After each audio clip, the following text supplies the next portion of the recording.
What happened was. Hey friends, it's so nice to see you. It's today, the time is now. You are here and the weather is outside your window. He's an international sensation currently singing in The Pearlfishers at the Dallas Opera, and this past weekend he just snatched a Grammy. Please welcome Morris Robinson. Morris! What up, man? How's it going?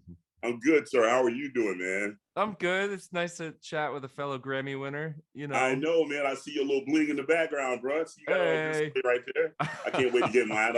I don't know what I get, but I think I probably get like a little thing. You know what I'm saying? But I'm very, very excited, man. This is such a wonderful feeling. I was, overwhelmed. And Congratulations. you look good on TV, bro. I saw the clip. You looked amazing, man. Oh, thank you. Good Thank for you. Yeah.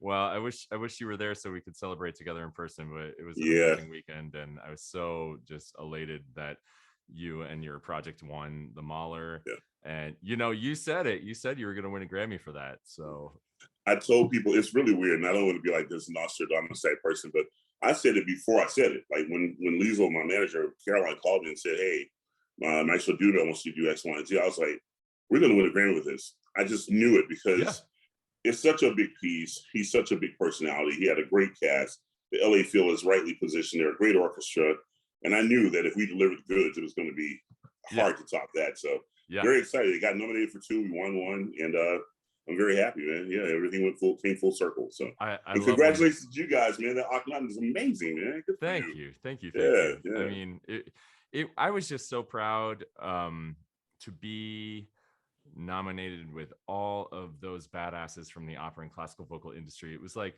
all the categories for classical vocal. It was just like the who's who. It was amazing. Yeah. All game changers. Top to bottom, Yeah, it was such a cool representation of our industry.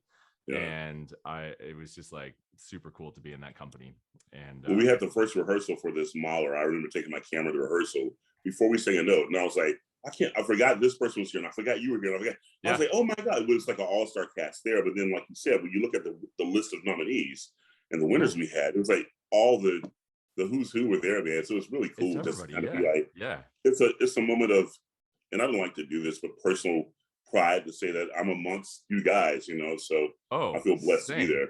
Same. Yeah. No, great pride, very humbling. I mean, all of it. It's just like, wow. Yeah. Wowee. I'm still processing it all. It's quite a lot.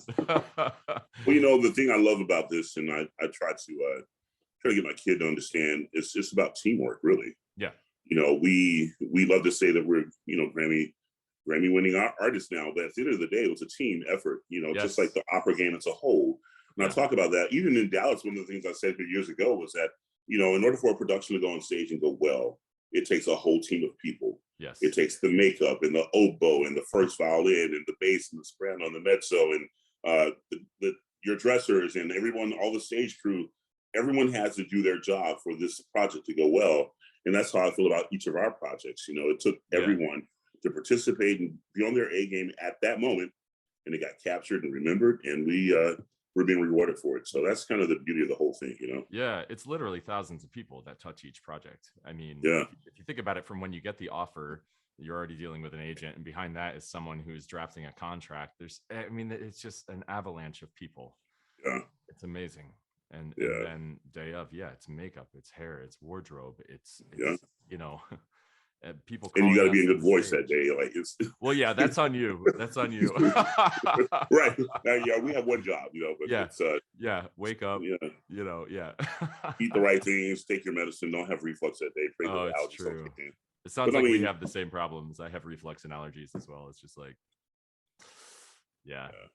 that's right. I'm here in Dallas right now, and it's I'm dealing with that daily. It's like every day I wake up and say, okay, what voice do I have today? Because I have to sing tonight. So we figure it out. Yeah. Thankfully, our stuff. I don't know. Do you feel like this? I kind of feel like this. It's like we sing where we speak, so we already got that going for us as low voice guys. It's like, all right, I just have to like nudge it a little in this direction, a little in this direction. I'll be all right. Yeah. Well, I don't like going to the theater early because I hate hearing everybody else warm up. I do too.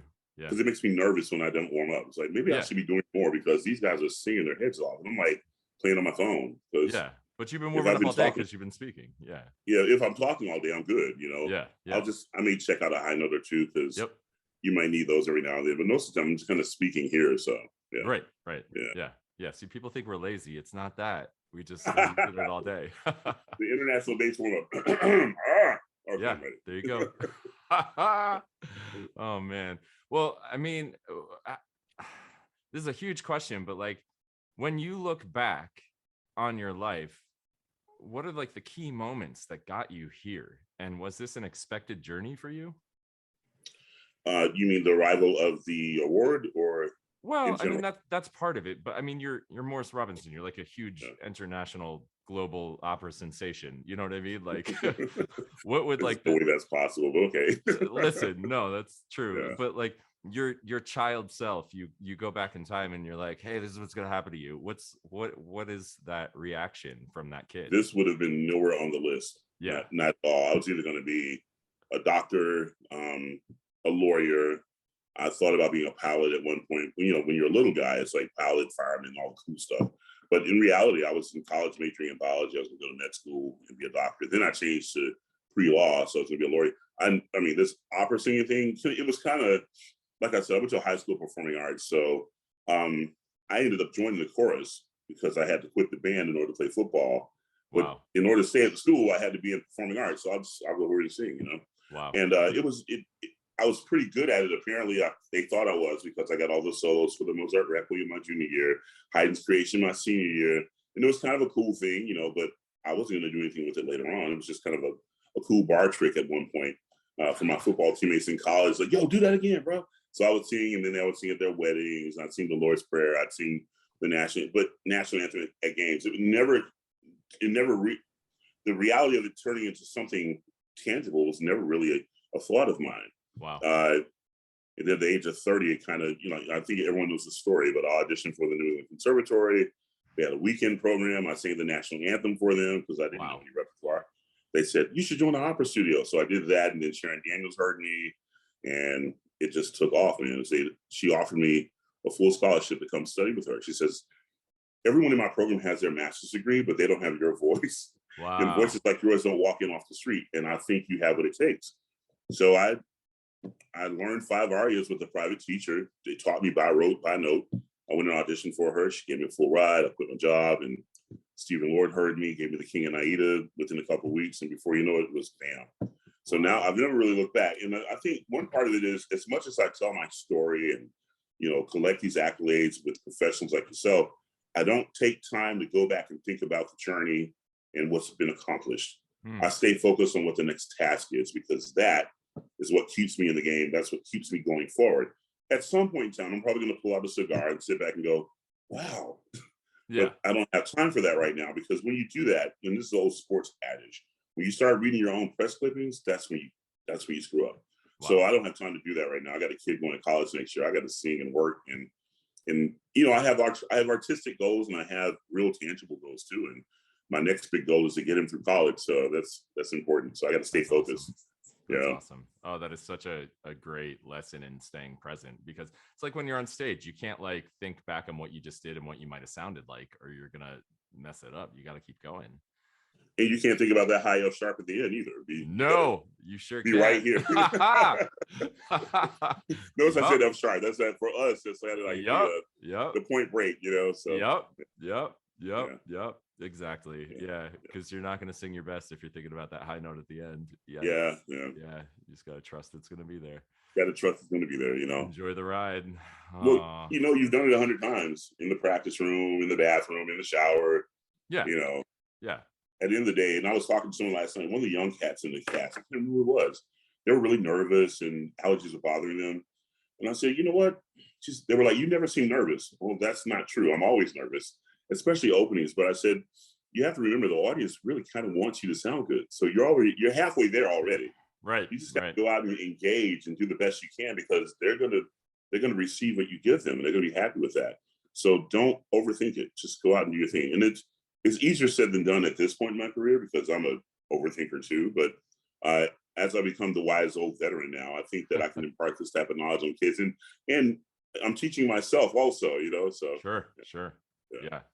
Yeah, a lot of people say we are our greatest teachers in a sense. It's like Yeah. you can get all this knowledge and advice from people, but then you have to hang on to it, and it has to click in at key moments. Yeah. And yeah, it's quite a wild ride. Yeah, man. But I mean, you've kind of done all the roles though, right? Are there any dream roles that you're just like, oh yeah, I haven't done that yet? Well, it's interesting, Zach, because I always longed to do the big Verdi roles that I didn't get a chance to do. When you're coming up and you're singing Yeah.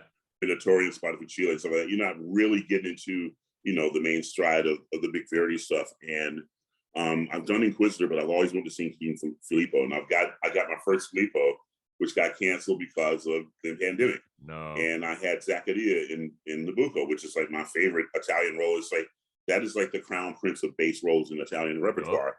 I had that contract for the Metropolitan Opera. I was like, finally, I've arrived. They want me there. I'm about to kill it. And it got canceled because of the pandemic. So I was here in Dallas that I was going to see my Filippo. So those things kind of got away from me, and I'm very disappointed because I really wanted to kind of showcase what I could do with that. And now it seems like I've just leapfrogged right into the Wagner stuff, which I never really wanted to do. It's like, but I got King Mark coming up, my first King Mark. Nice. And I'm looking at it like my first Porgy. Like, this is a chance for me to go into something different and prove what I can do yet again. And I think part of it keeps you vibrant. Willett White told me years ago, when you stop learning, you should quit. So I'm always learning.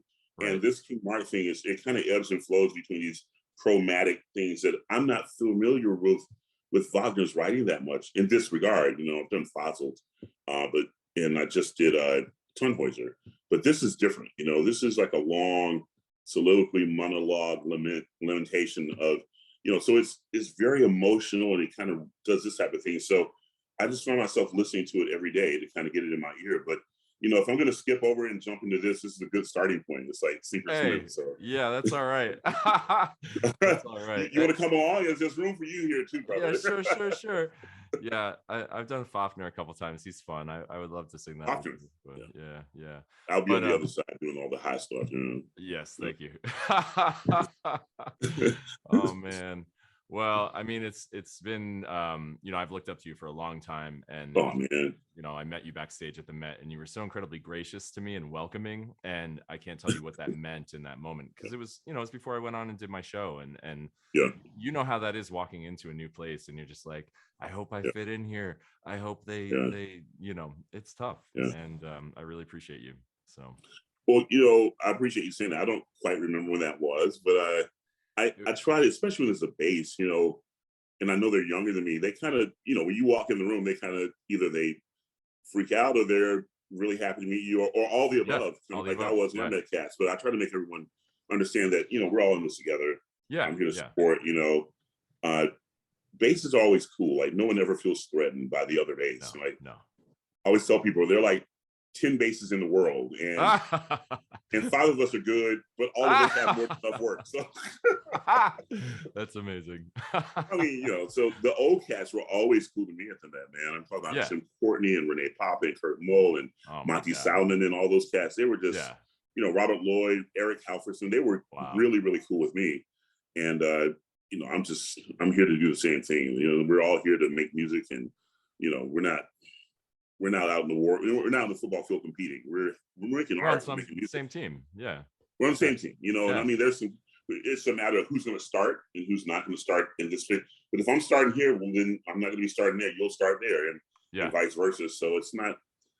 I try to feed that to the cats that are just under me in age, and hopefully you guys will pay it forward to the next cat. So we're doing a great thing here, and especially during this tumultuous time in our world, it's wonderful to have some art being made. Absolutely. It's also wonderful to be recognized for it at this level, man. So listen, God bless you, dude. I'm looking at your bling in the background. I'm like, what is going to look like? I'm going to get it. Well, it's been so wonderful to talk to you, and just thank you for being such a great colleague and such a wonderful ambassador for our beloved art form. You are truly a remarkable man and artist. So likewise, brother. Thank you. And I'll look forward to seeing you around. Yeah, man. I mean, I'm sure we'll bump into each other.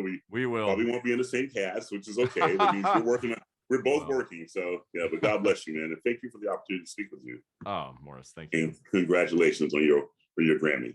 To you as well. Thank you, sir. That's all for today's episode. Puppies and rainbows till we meet again.